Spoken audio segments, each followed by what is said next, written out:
Breaking news. Trump కి Iran supreme leader Mustafa Khamenei చాలా strong warning ఇచ్చారు. పక్క దేశాల్లో యుద్ధాలంటే నువ్వే వస్తావు, మా దేశంలో ఏం జరగాలో నువ్వే నిర్ణయిస్తావు, మేమేం చేయాలో ఎలా అడుగు వేయాలో ఏం తినాలో ప్రతి నువ్వే నిర్ణయిస్తావా, మా దగ్గర యురేనియం నిల్వలు ఉన్నాయి, పక్క దేశాన్ని తీసుకువెళ్తాం, విదేశాలకు తరలిస్తామంటే చూస్తూ ఊరుకోం, మీ అంతు తేలుస్తామని ముస్తఫా ఖమేనీ ట్రంప్కు వార్నింగ్ ఇస్తున్నారు. ముస్తఫా ఖమేనీ వార్నింగ్ దేనికోసం అంటే ఇరాన్లో యురేనియం నిల్వలు ఉన్నాయి, 3 ప్రాంతాల్లో అత్యధికంగా యురేనియం నిల్వలు ఉన్నాయి. అది ఫార్దో, నతాన్స్ అండ్ ఇస్ఫహాన్. ఈ 3 చోట్ల యురేనియం నిల్వలు ఉన్నాయి. అక్కడ కొంత వాళ్ళు వాళ్ళకి సంబంధించి ఏర్పాటు జరుగుతుంది, అది అణుకు సంబంధించి కానీ న్యూక్లియర్ పవర్ కోసం కానివ్వండి, లేదంటే వాళ్ళకి సంబంధించి సైంటిస్టులు అక్కడ కొన్ని పరిశోధనలు చేస్తూ ఉన్నారు. అయితే దాన్ని పూర్తిగా మీరు నిలిపివేయాలి, ఒక చోటే ఉంచుకోవాలి. 2-3 చోట్ల ఉంచుతారంటే కుదరదు, ఒక చోటే ఉంచుకోవాలి, డిసైడ్ చేసుకుంటే అది కూడా ఇంటర్నేషనల్ అటామిక్ ఎనర్జీ అంటే ఈ న్యూక్లియర్ ఉన్నటువంటి దేశాలన్నింటి కూడా ఒక స్ట్రాంగ్ అథారిటీ ఉంటుంది. ఆ అథారిటీ దగ్గర, న్యూక్లియర్ అథారిటీ దగ్గర మీరు రిజిస్టర్ చేసుకోవాలి. ఆ సైంటిస్టులు వచ్చి మళ్ళీ ఎప్పటికప్పుడు ఇన్స్పెక్షన్ చేస్తారు. అలాగైతేనే కుదురుతుంది. లేదంటే మీ యురేనియం నిల్వలు మీరు ఉంచుకుంటే మళ్ళీ మీపై అటాక్ చేస్తా, మీ అంతు తేలుస్తా అని ట్రంప్ వార్నింగ్ ఇస్తుంటే, ట్రంప్కి కౌంటర్గా ముస్తఫా ఖమేనీ ఏమంటున్నారంటే యురేనియం నిల్వలని తరలించే ప్రసక్తే లేదు, నువ్వు యురేనియం నిల్వలను తరలిస్తానంటే డెఫినెట్గా నేను అంతు తేలుస్తాం, యురేనియం నిల్వల్ని విదేశాలకు తరలిస్తే డెఫినెట్గా మీరు ఇబ్బందుల్లో పడతారు.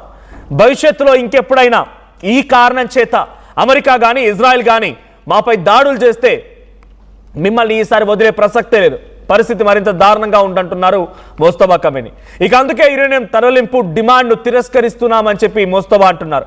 అయితే శాంతి ఒప్పందం కోసం ఇరాన్కు 5 ప్రతిపాదనలు పంపిన అమెరికా ప్రధానంగా యురేనియం నిల్వల పైన తరలించడంపై అగ్రిమెంట్లో డెఫినెట్గా సంతకం చేయాలని, ఆ యురేనియం నిల్వల్ని తరలిస్తేందుకు అంగీకరిస్తామని చెప్పాలని, యురేనియం నిల్వల్ని తమకు అప్పగించాలని ట్రంప్ అంటూ ఉన్నారు.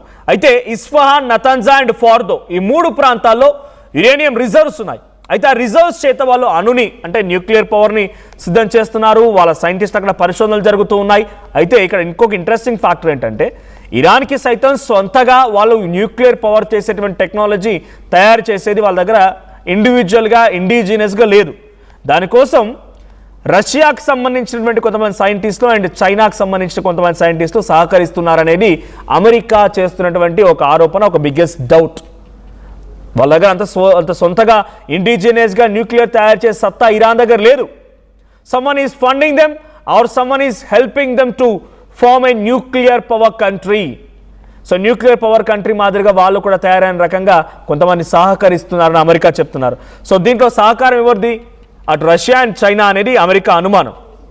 అయితే 3 చోట్ల ఉన్నాయి, ఇంకో 4 చోట్ల కూడా వాటిని ఎన్రిచ్మెంట్ అంటే వాటిని శుద్ధి చేయడం కోసం ప్రాంతాలు ఏర్పరచడానికి ఇరాన్ సిద్ధమవుతోంది. అయితే వాటన్నిటిని పారద్రోలాలి, ఎక్కడ కూడా ఉండదు, కేవలం ఒకే ఒక్క దగ్గర ఉండాలి. అది కూడా ఇంటర్నేషనల్ అటామిక్ ఎనర్జీ ఏజెన్సీ నుంచి వాళ్ళ ప్రతిపాదనలు, వాళ్ళ గైడ్లైన్స్కి అనుగుణంగా వెళ్ళాలి.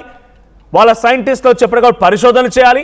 అలా ఉంటేనే మీ దగ్గర యురేనియం రిజర్వ్స్ ఉండనిస్తాను, లేదంటే పూర్తిగా మీ దేశాన్ని అంతమొందిస్తానని ట్రంప్ చెప్తుంటే నువ్వెవడు మాకు చెప్పడానికి? మా దగ్గర యురేనియం రిజర్వ్స్ 100% ఉంటాయి, మేము తరలించడానికి ఒప్పుకోం, మీరు మళ్ళీ ఇదే ఉద్దేశంతో దాడి చేస్తే డెఫినెట్గా మీకు అంతకంతకి సమాధానం చెప్తామంటున్నారు. But is a biggest issue. America మొదటగా ఇరాన్పై ఎందుకు దాడి చేసింది? ఇజ్రాయెల్పై ఇరాన్ తమ ఏమంటారు వాటిని హౌతీస్ని కానీ, అటువైపు నుంచి లెబనాన్, సిరియా, హమాస్, హెజ్బొల్లా ప్రాక్సీలను రెచ్చగొట్టి ఆ ప్రాక్సీల చేత ఇజ్రాయెల్పై దాడి చేస్తుంటే ఇజ్రాయెల్కి సహకరిస్తున్న అమెరికా, ఇజ్రాయెల్ కొంత ఇజ్రాయెల్ డెవలప్మెంట్ని, ఇజ్రాయెల్కి ఒక తమ్ముళ్లాగా, ఇజ్రాయెల్ని తానే పెంచుకుంటుంటే ఒక పాపలాగా చూసుకుంటున్న అమెరికా ఇజ్రాయెల్పై దాడి చేస్తావా అన్నట్టుగా రాత్రికి రాత్రే ఒకరోజు జూన్ అంటే ఆల్మోస్ట్ ఒక ఏడాది అవుతోంది ఇప్పటికే. సో అప్పుడు అటాక్ చేసింది అమెరికా, ఇరాన్ పైన అమెరికా. నతాన్జా, ఇస్ఫహాన్, ఫార్దో ఈ 3 ప్రాంతాలపైనే B2 బాంబర్లతో అటాక్ చేసి పూర్తిగా యురేనియం మొత్తం కూడా కిల్ చేసినాం, వాళ్ళ దగ్గర న్యూక్లియర్ పవర్ లేదుగా, మాతో డీల్కి వచ్చిరు, యుద్ధాన్ని ఆపేసినాం. ఒక రాత్రి అటాక్ చేసి మరుసటి రోజు డీల్ ఓకే అయింది, ఇక యుద్ధం క్లోజ్ అని చెప్పారు డొనాల్డ్ ట్రంప్. ఆ తర్వాత మళ్ళీ మొదలైంది.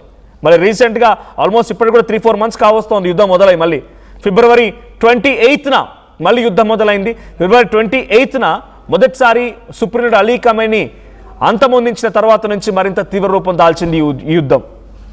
ఎంతలా అంటే డైరెక్ట్గా ఇరాన్ మొత్తాన్ని నేలమట్టం చేస్తాం, ఇరాన్ మొత్తాన్ని అంతమొందిస్తాం అన్న రకంగా వెళ్ళింది. సరే, ఆ మధ్యలో కొన్ని రోజుల తర్వాత 45 days or 2 months or 3 monthsకి వచ్చేసరికల్లా, అంటే బిఫోర్ 60 days వచ్చేసరికల్లా కొంత యుద్ధానికి ముగింపు పలుకుతున్నట్టుగా డొనాల్డ్ ట్రంప్ వైపు నుంచి శాంతి మాటలు, శాంతి బోధనలు వినిపించాయి. ఇరాన్ నుంచి కూడా కొన్ని డిమాండ్స్ వచ్చాయి. ఆ డిమాండ్స్కి అంగీకరిస్తే మేము యుద్ధాన్ని ఆపేస్తామని ఇరాన్ కూడా చెప్పుకొచ్చింది. కానీ ఇజ్రాయెల్ మాత్రం ఆగలేదు, ప్రాక్సీ దేశాలపైన అటాక్ చేస్తూనే ఉంది. ప్రాక్సీ దేశాలు ఏంటి? అటు లెబనాన్ కానీ, సిరియా కానీ, తర్వాత హెజ్బుల్లా, హమాస్ సంబంధించినటువంటి ఈ వ్యవస్థలు కానీ, గాజా ప్రాంతంపై కానీ, లేదు అనుకుంటే ఇటు యమన్స్ పైన కానీ, హౌతీలపై కానీ అటాక్ చేస్తూనే వచ్చింది ఇజ్రాయెల్. అయితే కండిషన్ ఏం చెప్పింది ఇజ్రాయెల్? మీరు మీ దేశంపై అటాక్ చేయొద్దన్నారు, కానీ మాపై అటాక్ చేస్తే, మా శత్రువులపై అటాక్ చేస్తే మీకేమంతా ఇబ్బంది కలుగుతోంది.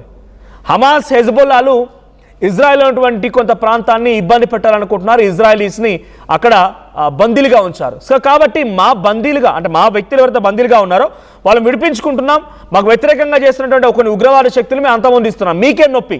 ఇది ఇజ్రాయెల్ నుంచి వచ్చిన క్వశ్చన్. ఆ తర్వాత నుంచి ఇరాన్ ఇంకా యుద్ధాన్ని ఆపలేదు. స్ట్రైట్ ఆఫ్ హార్ముజ్ని స్వాధీనపరచుకోవాలనుకుంటోంది, స్ట్రైట్ ఆఫ్ హార్ముజ్ని బ్లాక్ చేసింది, అటువైపుగా ఏ నౌక వెళ్ళినా వాటిని పేల్చేస్తోంది, సీ మైనర్స్ని రూపొందించింది.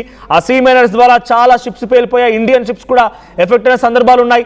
అమెరికా వార్ షిప్లపై అటాక్ చేసింది, అమెరికాకు సంబంధించిన నౌకల్ని పేల్చేసే ప్రయత్నం చేసింది. ఖతార్ పై అటాక్, కువైట్ పై అటాక్, దుబాయ్ పై అటాక్, యూఏఈలపై మొత్తం అటువంటి ఆ ప్రాన్స్ల పైన అటాక్, ఇరాక్ పై అటాక్, బహ్రాన్, బనామా, ఓమన్, ఈ ప్రాంతాలన్నింటినీ కూడా ఒక రకంగా ముచ్చెముట్టలు పట్టించింది ఇరాన్.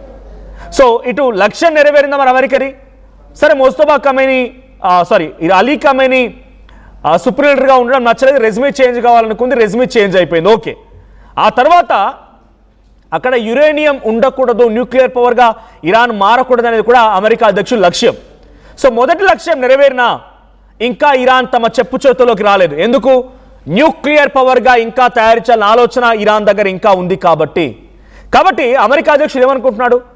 పూర్తిగా నా హ్యాండ్ ఓవర్లోకి తీసుకోవాలనుకున్నాను ఇరాన్ నేను, కానీ ఇరాన్ పూర్తిగా నా హ్యాండ్ ఓవర్లోకి రాకపోగా పైపెచ్చు ఇంకా వాళ్ళు రిపీటెడ్గా నాపై ఇంకా కుట్రలు చేస్తున్నారన్న రకంగా అమెరికా భావిస్తోంది. అందుకే యుద్ధాన్ని బై ఛాన్స్ అయినా ఆపలేదు. అంటే ఇది ఆపాలి కాబట్టి ఆపలేదు ఆయనకి ఏ అవకాశం లేదు. ఇక 60 days అయిపోయిన తర్వాత యాజ్ పర్ అమెరికన్ గైడ్లైన్స్ ప్రకారం కూడా అక్కడ కాంగ్రెస్ పర్మిషన్ తీసుకోవాల్సిందే. కాంగ్రెస్ ఇన్ సెన్స్ ఇక్కడ ప్రకారంగా రాజ్యసభ, అక్కడ అప్పర్ హౌస్ సంబంధించి డెసిషన్ తీసుకోవాల్సిందే డ్యూ టు సమ్ గైడ్లైన్స్.